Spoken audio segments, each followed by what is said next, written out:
France 24 et RFI présentent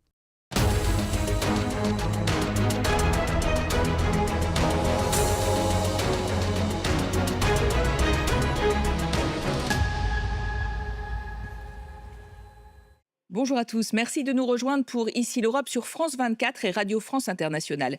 Cette semaine, nous parlerons beaucoup d'intelligence artificielle. Car Bruxelles tente d'adopter un paquet technologique, une série de textes sur l'IA encourageant le développement de solutions souveraines, mais les Américains, eux, essayent de freiner par tous les moyens. Dans le domaine spirituel, le pape Léon XIV appelle dans sa première encyclique à désarmer l'intelligence artificielle alors que, je cite, le pouvoir technologique prend un visage inédit. Pour en parler, nous avons le plaisir d'avoir pour invité Maria Gabriel. Bonjour, vous êtes une Bulgare qui avait été nommée récemment sous-directrice générale de la communication et de l'information à l'UNESCO, ancienne commissaire européenne. Vous avez fait 2 mandats qui étaient dédiés d'ailleurs à l'innovation, à la recherche, et ancienne vice-première ministre d'ailleurs de Bulgarie. Alors, l'UNESCO, c'est une organisation, on le précise, des Nations Unies qui promeut la coopération dans l'éducation, la science, la culture et la communication. Et elle alerte en particulier sur la baisse, le recul de la liberté d'expression de 10% depuis 2012, qui va de pair d'ailleurs avec un recul des démocraties. 72% de la population mondiale vit sous un régime autoritaire, le niveau le plus élevé depuis 1978.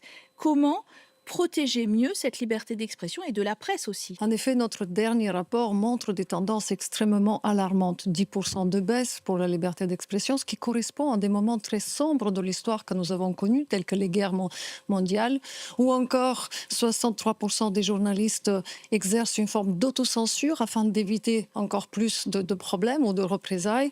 Je porterai aussi ici un autre chiffre, 310 journalistes tués entre 2022 et 2025, 163 dans des zones de conflit et de guerre. Je ne parle même pas de la violence en ligne pour les femmes journalistes qui, elles, doublent en 3 ans. Nous devons davantage nous mobiliser, ne pas être naïfs et rester très pragmatiques, continuer avec des outils très précis. Et c'est ça la force de l'UNESCO, parce que c'est dans son mandat, à la fois, elle peut ériger des normes internationales, elle peut veiller sur la préservation des standards internationaux, mais tout ceci passe par des actions locaux, parce que aujourd'hui, ces phénomènes globaux ont des répercussions qui sont très contextualisées de niveau régional, au niveau national et local. Et cela passe par l'éducation aux médias, à l'information, cela passe par le soutien pour les journalistes, par pouvoir leur donner les moyens de pouvoir pas seulement préserver leur vie, mais aussi de pouvoir exercer librement leur mandat. Cela passe également par une lutte encore plus, je dirais, acharnée pour combattre la désinformation qui aujourd'hui est amplifiée par... Alors on va en parler. Le numérique a offert depuis 5 ans accès aux médias et aux plateformes de messagerie à 1,5 milliard de personnes. Mais le revers de la médaille, vous avez commencé à le dire, c'est le web qui est devenu un champ de bataille de la désinformation. Est-ce que les bénéfices dépassent encore les inconvénients ? D'abord, la désinformation, elle, à la fois, érode la confiance, elle paralyse les sociétés, elle peut être un vrai danger pour la santé publique. Aujourd'hui, avec l'IA, tous ces phénomènes sont amplifiés. L'approche de l'UNESCO est une approche équilibrée. On considère que nous devons doter les acteurs des différents éléments clés de l'écosystème de pouvoir agir, de pouvoir à ce moment avoir les compétences nécessaires pour justement se préserver et pour pouvoir à ce moment à la fois ne pas perdre la capacité de communiquer et de créer. Nous considérons que le travail avec les créateurs de contenu doit être approfondi et d'autre part, élément clé, nous devons enfin prêter plus attention aux familles et aux parents. Nous avons beaucoup parlé des jeunes, nous avons beaucoup parlé des enseignants. Aujourd'hui, ce sont les parents qui se sentent dépourvus, ils ne savent pas ce qui se passe, comment les algorithmes influencent leurs enfants et c'est pour cela que l'UNESCO, ensemble avec Climi, en France, va publier au mois de juin un premier guide familial qui va permettre aux parents d'avoir des exemples très pratiques en différence de l'âge, de pouvoir apprendre ensemble avec son enfant et de le faire comprendre. Pour nous, c'est important que l'IA serve à pouvoir donner un service public qui soit un service public plus efficace et aussi un système de justice. Parce qu'aujourd'hui, 44% des juges et des procureurs disent qu'ils utilisent l'IA dans leur travail, mais seulement 9% ont eu accès à une formation. Et c'est pour cela que l'UNESCO, ensemble avec l'Université d'Oxford, a publié un cours gratuit, accessible pour tous, en ligne, sur l'intelligence artificielle, la justice et l'état de droit. Alors nous allons approfondir, Maria Gabriel, la question de l'intelligence artificielle qui inquiète les Européens tant elle modifie leurs conditions de travail et pose d'ailleurs la question de la souveraineté de l'Europe. Notre reporter Luc Brown a parcouru justement tout le vieux continent pour mesurer l'impact de cette IA sur nos vies. L'Irlande rurale, vue par l'intelligence artificielle. Et dans le monde réel, dans le comté de Kerry, la stratégie européenne en matière d'IA se concrétise. Maîtriser ChatGPT ou Gemini participe au parcours de renforcement des compétences, préparer les travailleurs à l'avenir pour faire face à la révolution IA. Ce système permet aux entreprises de créer des agents IA qui se comportent davantage comme des employés que comme des chatbots. Comme si vous recrutiez une nouvelle personne dans votre équipe, capable de vous aider à accomplir des tâches courantes. Le RDI Hub a aidé 14 500 personnes à développer leurs compétences et le gouvernement irlandais veut former 1 million de personnes grâce à une nouvelle plateforme IA. L'Irlande veut faire de la compétitivité par l'intelligence artificielle une priorité de sa présidence du Conseil de l'Union européenne qui débutera en juillet. Un sommet de l'IA est prévu à Dublin cet automne. À Hanovre, en Allemagne, au plus grand salon industriel d'Europe, l'intelligence artificielle est omniprésente. C'est le plus grand bouleversement dans les usines depuis l'automatisation des années 1950. Le groupe français Dassault Systèmes y présente une plateforme IA coordonnant le travail des robots et des humains sur les chaînes de production. La nouveauté, ce sont ces machines et ces robots autonomes qui apportent un degré de flexibilité bien supérieur, mais qui aussi apportent un degré de complexité.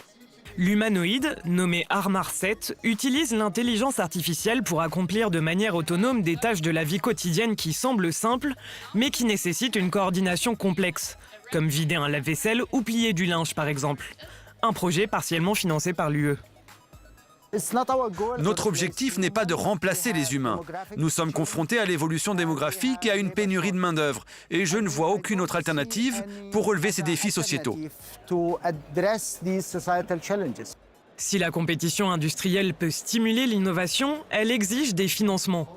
Or, chaque année, le vieux continent investit environ 6 milliards d'euros dans l'IA, soit 10 fois moins que les États-Unis.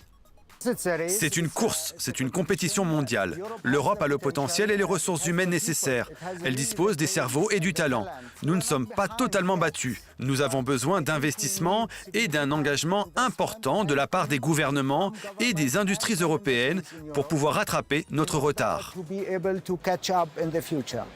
Les entreprises européennes doivent pouvoir s'appuyer sur leur sol sur des data centers, centres de données. Le Luxembourg accueille ainsi l'une des premières usines à IA de l'Union européenne. Le supercalculateur Meluxina de taille intermédiaire fait partie des 32 centres d'IA visant à tripler la puissance de calcul de l'Europe.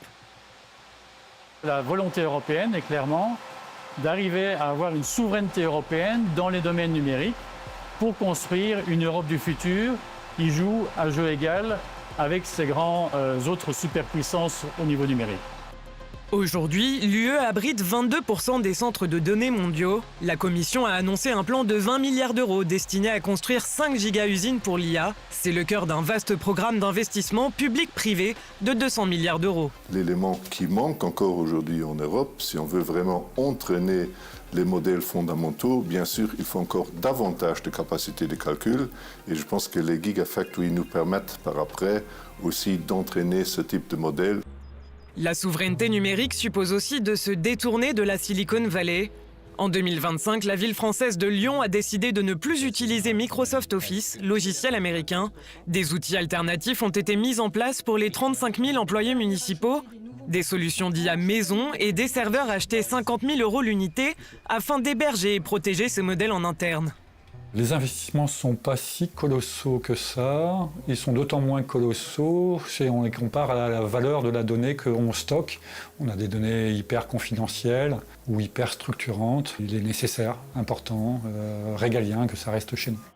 Les chatbots les plus populaires, comme ChatGPT, Claude et Grok, sont américains, mais l'allemand Nextcloud entend jouer un rôle clé dans la réduction de cette dépendance. L'entreprise propose une suite logicielle avec une différence, les données sont stockées sur des serveurs situés dans l'UE.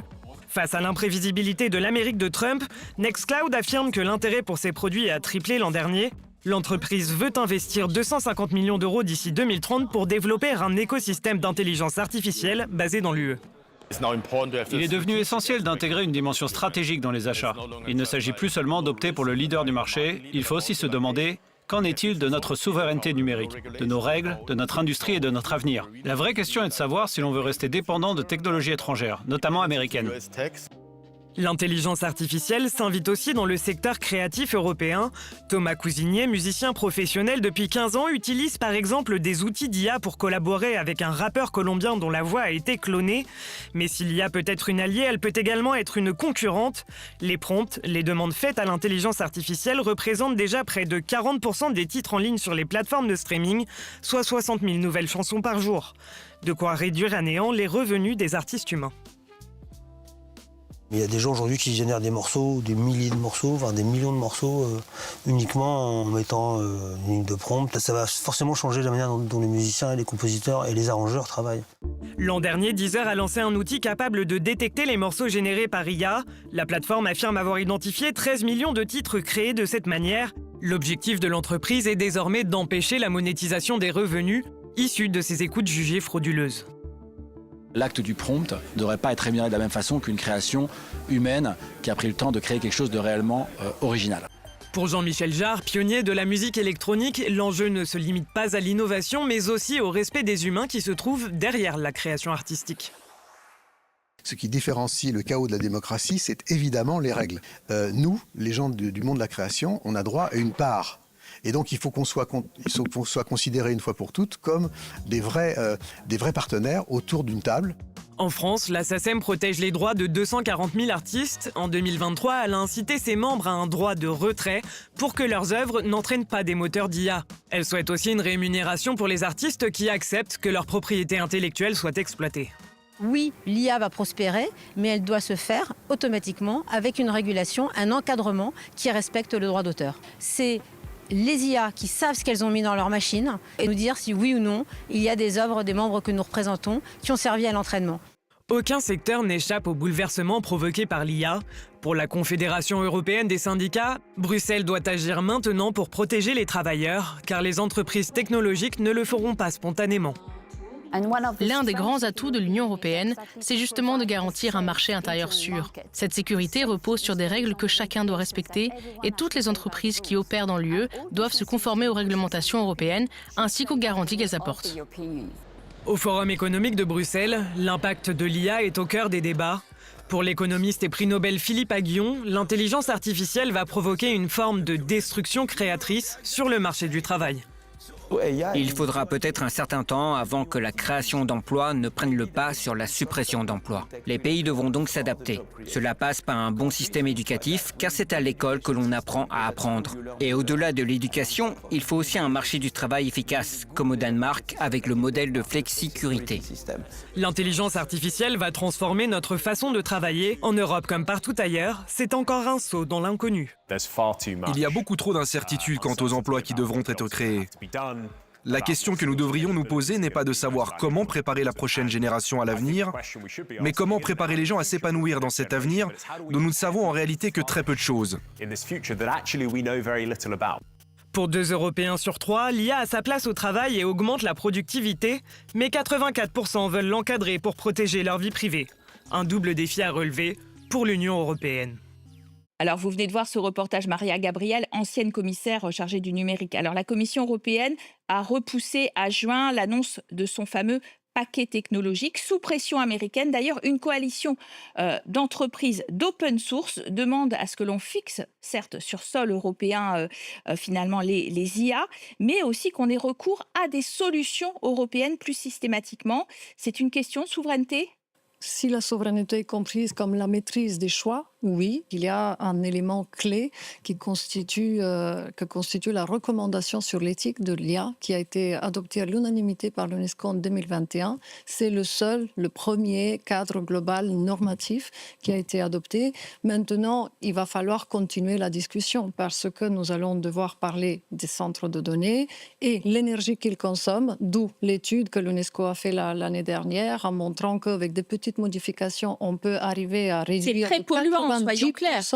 de 90% la consommation d'énergie. Aujourd'hui, il y a une compétition qui a été lancée au sommet en Inde sur l'IA par Google, Mistral France, l'Inde, et qui demande maintenant à pouvoir l'appliquer.